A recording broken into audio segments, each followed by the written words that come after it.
درسته که براندازی یه کار سیاسیه، اما من میخوام اینجا براندازی رو از فضای سیاست دورش بکنم، بیارم در منطق گذاره ها و اصول هدف گذاری.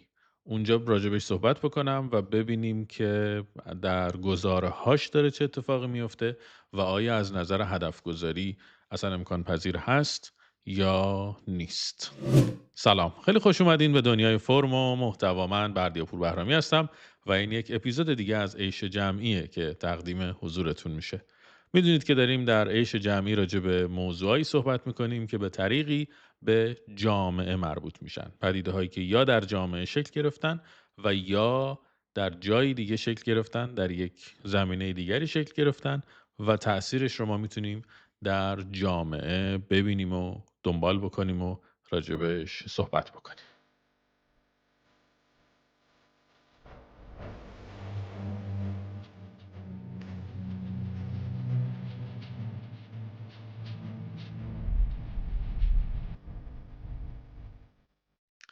پاییز 1401 بود، همزمان با جنبش زن زندگی آزادی، که یه دیوار نوشته ای عکسش داشت دست به دست میچرخید و وایرال توی شبکه اجتماعی دیده میشد. چی بود؟ یه دیوار نوشته بود که دعوت میکرد که تصور کن یه روز چشم باز کنی و ببینی که اینا نیستن. خب برای من که اون موقع طرفدار براندازی هم و طبعا خیلی از اون طرف هم مارکتینگ خوندم، برام خیلی جالب میشه این دوتا کانسپت رو هم، به خاطر اینکه ما یکی از چالشامون توی مارکتینگ اینه که میگیم اگر بتونی کاری بکنی که مشتریت خودش رو با محصول تو تصور بکنه، احتمال مجاب شدنش برای خرید بیشتره. خب فکر کردم که پس آدم‌ها یا همه عمرشون رو بعد از انقلاب سپری کردن یا اینکه بیشتر عمرشون رو بعد از انقلاب سپری کردن، برای که حداقل الان 45 6 ساله که ما داریم فقط شرایط زیستن در جمهوری اسلامی رو تجربه میکنیم، در نتیجه شرایطی غیر از اون برامون خیلی سخته. این اولین فکر کردم اولین چالشمه، اومدم بر این فائق بیام، یعنی دعوت بکنم آدم‌ها رو که بیان کمک کنیم ببینیم جمهوری اسلامی نباشه چه شکلیه. خب برای اینکه جمهوری اسلامی نباشه باید یه براندازی رو تصور بکنیم. اومدم ببینم خب این براندازی باید چجوری اتفاق بیفته که ما بعدش رو بتونیم تصور بکنیم. داستان از اونجا شروع شد و من دیدم که در محتوای رسانه‌ای همچین جوابی پیدا نمی‌کنم. بعد دیدم که اساساً گفتمانهای براندازی به همچین سوالی جواب نمیدن و از روی این میپرن.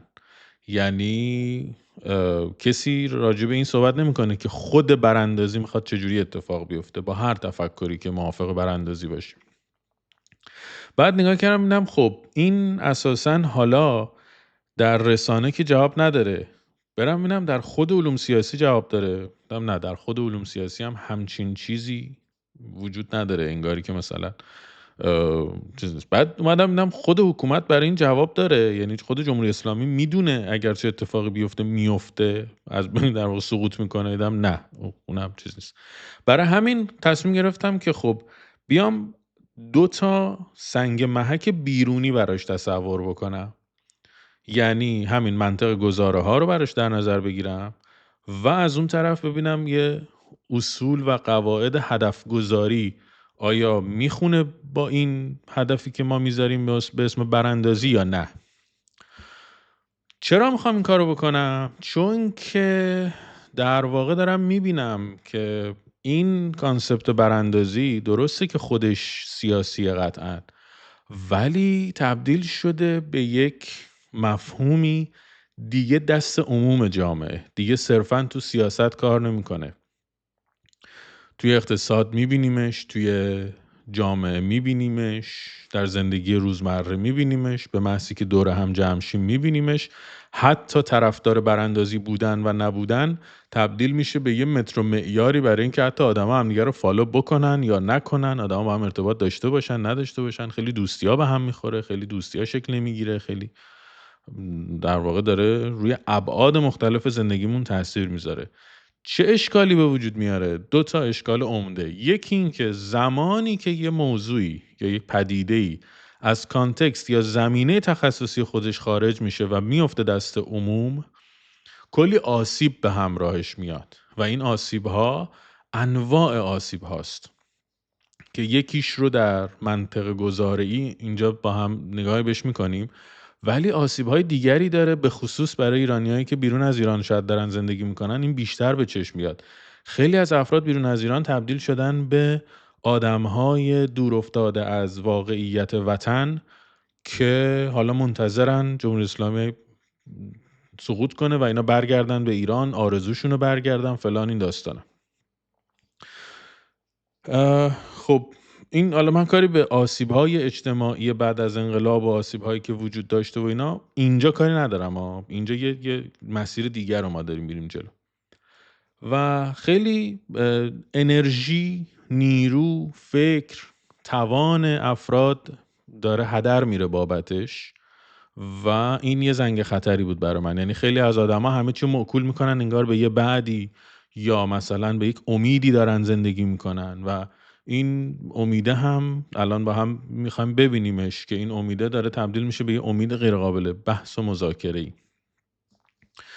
خب از چیز شروع میکنم، از اصول هدف گذاری شروع میکنم. شما وقتی میخواین هدف گذاری بکنین، هر هدف گذاری، چه هدفهای شخصی توی زندگی، چه هدفهایی که میخواد مثلا مثلا یه غریزه ای مثل تشنگی یا گرسنگی رو رفع بکنه، تا اینکه بخواید برید مثلا از یکی آدرس بپرسید، تا اینکه مثلا بخواید غذا درست کنید، تا یه ارتقای شغلی، تا یه هدف گنده سیاسی مثل براندازی، این باید یه قاعده خاصی داشته باشه دیگه. یعنی 3 تا کار رو حداقل باید بکنه. یکی از اینا بلنگه ما میگیم که این هدف گذاری درستی نیست. اولین کاری که باید بکنه اینه که بتونه وضعیت موجود رو توضیح بده. به خوبی توضیح بده که وضعیت فعلی چیه. ما باید بفهمیم که الان چه شکلیه که تغییرش بدیم، متوجهش بشیم. و این میشه شرط دوم، که اگر هدف محقق شد ما متوجه بشیم. یعنی شرایط تحقق هدف رو بدونیم و در واقع بدونیم که اگر چه اتفاقی افتاد ما چک بکنیم اون رو میفهمیم که هدفمون محقق شده یا نه. مثال میزنم الان روشن میشه. و سومیش اینه که شرط ابطال پذیریش یا حد ضررش یا هر دوش رو بدونیم، که یه هدفی که داریم ما تا کی براش تلاش میکنیم و هزینه میدیم، و یا اینکه اگر چه اتفاقی بیفته یا اگر چه چیزی ببینیم میگیم که این هدف امکان تحقق نداره، یا مثلا گزاره هایی که داریم دنبال میکنیم این گزاره ها باطل میشن. که این اصل ابطال پذیری خب مال پوپره دیگه، توی گزاره های علمی خیلی کاربرد داره. این یه مثال خیلی ساده بزنم از این که این روند چجوریه، که ما مثلا برای رفع تشنگی از این داریم استفاده میکنیم هر روز. اینقدر این ما خودمون به صورت ناخودآگاه اینو استفاده میکنیم و مغز ما اینو چک میکنه، این ستا رو برای هر کاری که میخوایم انجام بدیم، که خیلی وقت اصلا دیدنش خیلی سخته.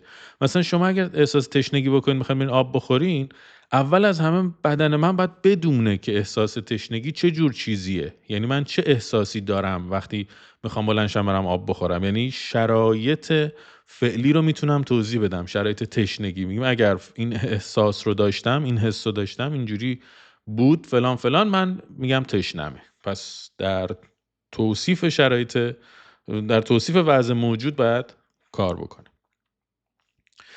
دو اینکه وقتی که سیراب میشم میفهمم چه جور چیزیه. وقتی که سیراب میشم مغزم فرمان میده که خب بس دیگه آب نخور یا مثلا. و از اون طرف اگر مثلا یه مایع بیرنگ رو ریختم تو لیوان، خوردم و دیدم این آب نیست، حد ضرر میدونم چه شرایطی هست که من این مایعی که دارم میخورم میفهمم آب نیست. یا مثلا اگرم ندونم، مثلا 5 تا بطری مایع بیرنگ گذاشته، من میگم که حد ضرر میذارم. میگم اگرم تشخیص ندم کدومش آب نیست، از شکلش و بوش و اینا، مثلا برای مزهش یا مثلا یه بطری کامل سر نمیکشم. میگم آقا این مثلا یه به اندازه در بطری از هر کدوم میچشم، این میشه حد ضرر ماجرا. توی مثلا هدف گذاری های کسب و کاری همین اتفاق میفته. یعنی چی؟ یعنی من نگاه میکنم میبینم که خب حقوقی که دارم کافی نیست، هدف میذارم که افزایش درآمد داشته باشم. افزایش درآمد حالا ببینیم با این اصول هدف گذاری سه مرحله‌ای چجوری باید این پاس بشه. خب اول از اون من اگه ندونم درآمدم الان چقدره، یعنی توصیفی از وضع موجود نداشته باشم، به مشکل میخورم. من دقیقاً میدونم که میشینم حساب میکنم، مثلا 3 تا مسیر ورودی دارم، مثلا 2 تا خروجی دارم، خرجا رو حساب میکنم فلان، همه اینا میدونم وضعیت مالیم الان چجوریه. درآمدم هم یه عدد مشخصی داره که میفهمم چقدر این درآمده هستش و اینا و میخوام مثلا افزایشش بدم. خب تارگتم چیه؟ اینه که مثلا تا یه مدتی بیام مثلا این حقوقمو مثلا چه میدونم 30% افزایش بدم، 30% درآمدم رو افزایش بدم.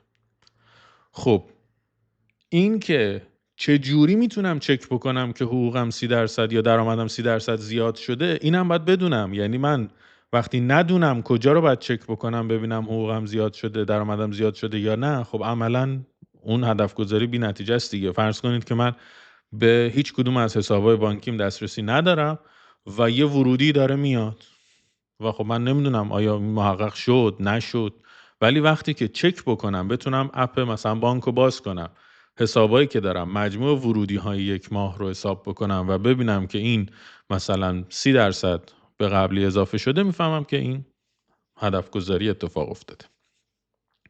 ببخشید، هدفی که گذاشتم محقق شده. و حد ضرر داره، یعنی من یه سری اقداماتی انجام میدم، مثلا یه شغل دومی رو شروع میکنم، یه پروژه‌ای رو شروع میکنم و میگم که خیلی خب من اینو تا 6 ماه ادامه میدم، اگر این 6 ماه محقق نشد اون 30% افزایش درآمدم، اینو قطعش میکنم دیگه ادامه نمیدم. یا اینکه مثلا نگاه میکنم میبینم که خیلی خب اگر این عددی که درآمد فعلیمه به اضافه اون ورودی که اضافه میشه نشه یه مقدار ثابتی، یعنی که این گزاره‌ای که من دارم دنبالش میکنم محقق نشده و عملا شرط ابطالش رو میدونم، حد ضررش هم میدونم. این مسیر منطقی، چیز دیگه، مسیر منطقی هر گونه هدف گذاریه.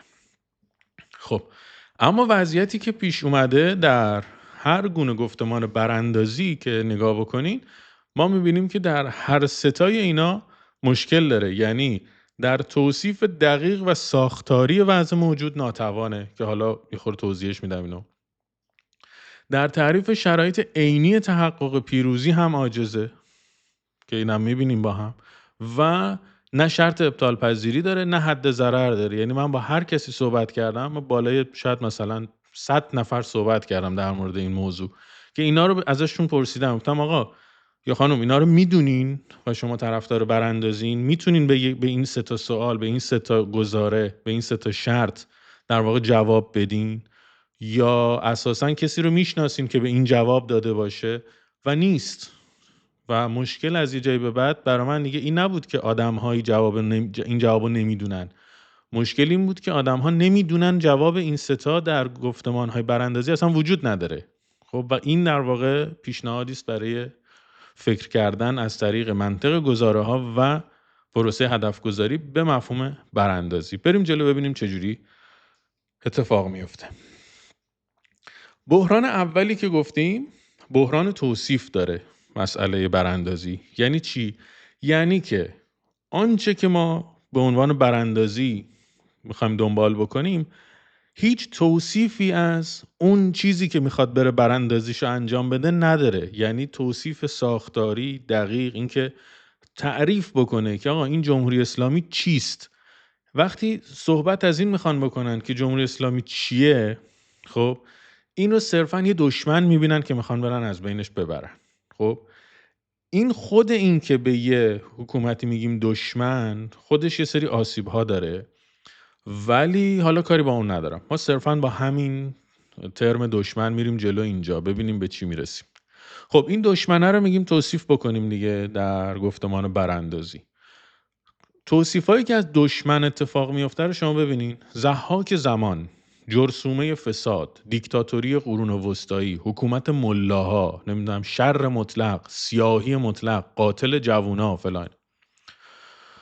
خب اتفاقی که میفته این سریع یه دوگانه اخلاقی ماوانها میسازه که میره بیشتر بر اساس اون تقسیم سیستم تفکر کند و سریع کانمن کار میکنه و اساساً هیچ توضیحی از وضعیت سیاسی جمهوری اسلامی به ما نمیده که این حکومت رو به ما توضیح بده که چیه، چه شکلیه، و از اون طرف مبتنی بر یک دوگانه‌ای داره رفتار میکنه اساساً که خود اون دوگانه در سطح حرف میمونه، دوگانه حکومت و مردم، که این ما باید بدونیم وقتی که شما میخوای بری حکومت رو بندازی، این حکومت که میخوای بری بندازیش یه جایی از این مردم جدا میشه، یعنی از رأس حکومت بگیر بیا جلو، یه جایی تموم میشه دیگه، یه جایی میرسی میگه خب دیگه از اینجا به بعد نیا دیگه، از اینجا به بعد مردمه، تازه به فرض اینکه بتونیم این کارو بکنیم. ولی میگم خب این کجاست؟ این مرزه کجاست؟ یعنی یه آدمی رو من میگیرم میارم میگم آقا این یا خانم این حکومت یا مردمه، شما چی میگین؟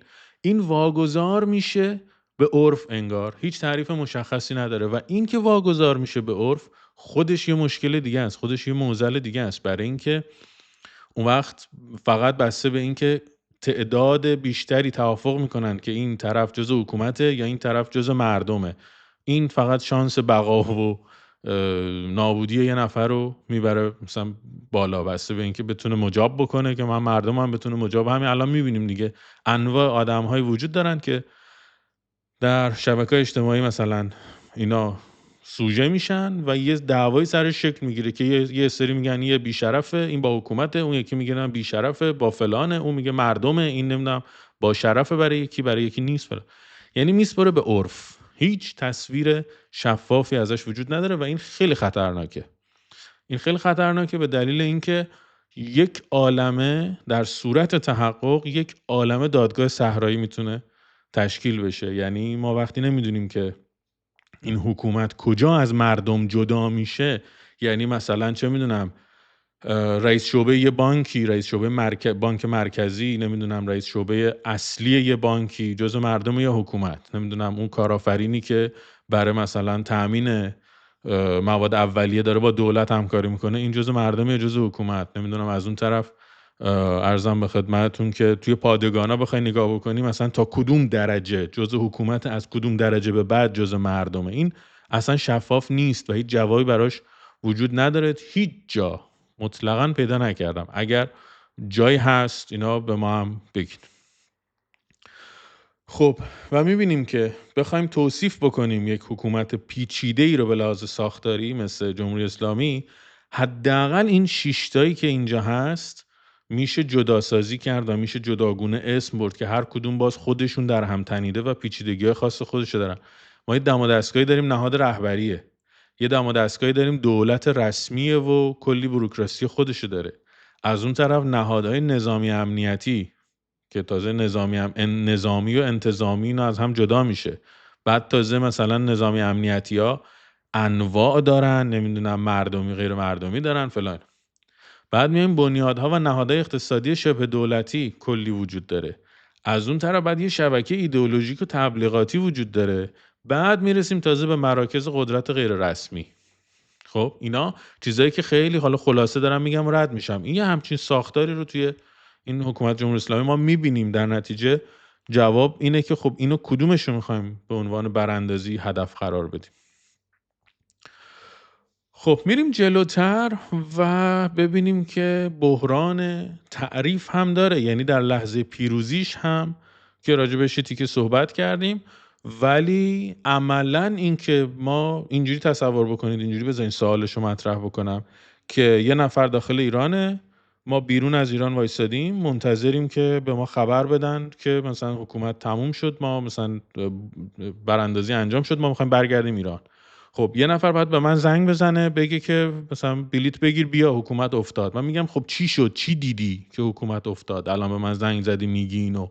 خب همچین چیزی هیچ جوابی براش هیچ جا وجود نداره و چه توی برنامه‌های دوران گذار، چه توی شورای ملی، نمیدونم قانون اساسی آینده، هر چی که تا حالا اومده اگر دقت بکنی کلا یا داره قبل از براندازی رو توصیف میکنه یا داره بعد از براندازی، فردای پیروزی، فردای براندازی، فردای آزادی. خب این فرداه یه دیروزی داشته که حکومت افتاده دیگه، اون دیروزه کجاست؟ اون دیروزه کیه و چه شکلیه؟ اینم چیزیه که به هیچ عنوان شما نمیبینین توی بحث براندازی و فلان و اینا وجود داشته باشه. پس از این بابت تا الان هر دو تا شرط رو توش مردود شده. میریم سراغ بحران سوم، بحران استراتژی، یعنی همون اصل ابطال پذیری و اصل تهدید هزینه یا همون حد ضرر. خب بریم یکم اصل ابطال پذیری رو باید توضیح بدم. اصل ابطال پذیری چیزی بود که میگم پوپر برای گزاره‌های علمی مطرحش میکنه. رو چی سواره این ایده؟ میگه که ببین، هر ایده‌ای، هر اقدامی که میخوایم انجام بدیم، هر کاری که میگم از آب خوردن گرفته تا براندازی، این بر پایه باور به صحت یک گزاره داره اتفاق میفته. که گزاره‌ای که توی در واقع منطق هدف گذاری براندازی داره دنبال میشه چیه؟ صحت گزاره‌ای که وجود داره پشت هدف براندازی اینه که براندازی امکان پذیره. براندازی یک امر شدنی است. این گزاره برای افرادی که به براندازی فکر میکنن داره کار میکنه خود به خود. یعنی امکان نداره که شما باور داشته باشی که براندازی امکان پذیر نیست و بگی من میخوام براندازی انجام بدم. وقتی دارید میری سمت براندازی یعنی اینکه باور داری که براندازی قطعاً شدنیه دیگه. خب چند تا مثال بزنم که این در واقع گزاره، صحت گزاره بنیادین، صحت گزاره زیربنایی چجوری کار میکنه. مثلا شما میخواین چی کار بکنین؟ چند سال برای کنکور میخونین، عمر و هزینه و اینا رو صرف میکنیم که بریم دانشگاه. چرا؟ چون گزاره زیربنایی برای ما وجود داره که تحصیلات دانشگاهی به آینده شغلی و زندگی بهتری منجر میشه. میریم از دکتر برای مریضیمون یه آنتیبیوتیک میگیریم، یه دوره درمانی آنتیبیوتیک طبق دستور پزشک مصرف میکنیم. گزاره زیربناییش چیه؟ میگیم که این دارو عفونت رو از بین میبره و بیماری منو درمان میکنه. میریم از یه مربی بدنسازی برای 3 ماه برنامه میگیریم. گزاره زیربنایی که بهش باور داریم اینه که این برنامه ورزشی و غذایی آمادگی جسمانی من افزایش میده. خب از اون طرف مثلا یا برای پیدا کردن یه مسیری از جی پی اس یا از مثلا گوگل مپ و اینا استفاده میکنیم. گزاره زیربناییش چیه؟ میگیم آقا این نقشه من میدونم که بهترین و سریعترین مسیر رو به مقصد به من نشون میده و مثالهای خیلی متعددی. خب حالا ما باید طبق اصل ابطال پذیری باید اصلا فارغ از این که این اتفاق بیفته یا نه، فارغ از این که مثلا هدفمون اون خلافش اتفاق بیفته یا نیفته، ما باید بدونیم که اگر چه چیزی ببینیم شرط ما باطل میشه. این گزاره‌ای که ما بهش باور داریم دیگه باورپذیر نیست و از حالت باورش میتونیم دست بکشیم. مثلا اگر یه سال برای گزاره دانشگاه ببینیم این ابطال پذیریاش چجوری، اگر 1 سال بعد از فارغ التحصیلی من نتونم شغل مرتبط با رشته‌ام پیدا بکنم، این گزاره که دانشگاه منجر به آینده بهتر میشه برای من صادق نیست. دارو چی؟ اگر بعد از 48 ساعت تب من کاهش پیدا نکرد، من میتونم شک بکنم که این دارو شاید موثر نباشه. مربی همینجور هر چیز دیگه ای رو که من چیز بکنم، هر چیز دیگه که باور دارم بالاخره یه شرط ابطالی داره. خب این نکته خیلی مهمه که دونستن شرط ابطال الزاماً به معنی غلط بودن اون گزاره نیست. چجوری میتونیم اینو راجبش صحبت بکنیم؟ مثلا شما میتونید مطمئن باشید که تحصیلات دانشگاهی براتون مفیده و همزمان شرط ابطالش هم بدونیم. این دوتا هیچ تضادی با هم نداره. اگر من کار پیدا نکنم، اگر درس خوندن منجر نشه که من سریع در عرض مثلا 2 سال حد اکثر مثلا یه کار مرتبط با رشتم پیدا بکنم و حقوقم بیشتر بشه، درآمدم بیشتر بشه، من میگم این شرط ابطال پذیریشه. ولی از اون طرف هیچ شکی هم ندارم یعنی الزامی نداره. حتی ببین مثلا یه مثالی بزنم برای اینکه یک گزاره هیچ وقت اون شرط ابطالش اتفاق نمیفته ولی شرط ابطال دارد. میگیم که خورشید هر روز صبح طلوع میکنه. این یه گزاره‌ایه که ما با اطمینان 100% میدونیم که خورشید هر روز طلوع میکنه. اگر یه روز ولی باطل شدنش با چی اتفاق میفته؟ میگیم اگر خورشید طلوع نکرد این گزاره باطل میشه. شرط ابطالش رو میدونیم ولی هیچ وقت اتفاق نمیفته. یا اینکه آسمان در یک روز صاف آبی است. این گزاره همیشه صادقه و فقط ما شرط ابطالش رو میدونیم ولی هیچ وقت اتفاق نمیفته.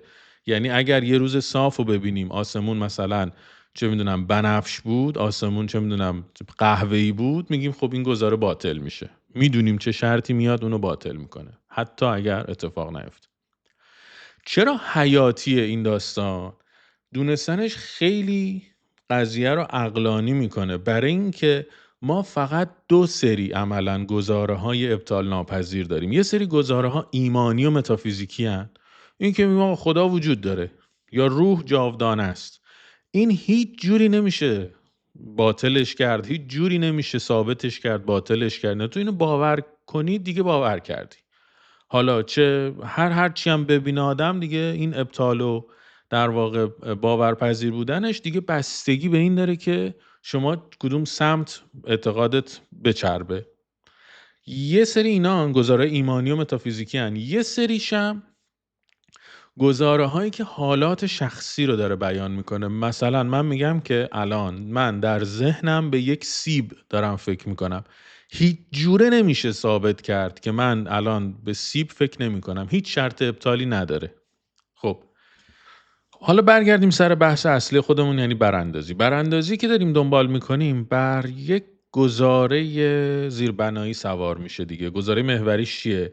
میگیم آقا سرنگونی جمهوری اسلامی از طریق این روشایی که ما داریم پیش میگیریم امکان پذیره.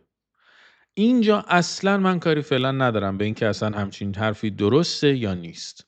سوالی که اینجا باید اون در واقع سازوکار هدف گذاری برای براندازی پاسخ بده، اصلا صدق و کذب این گزاره نیست الان فعلا.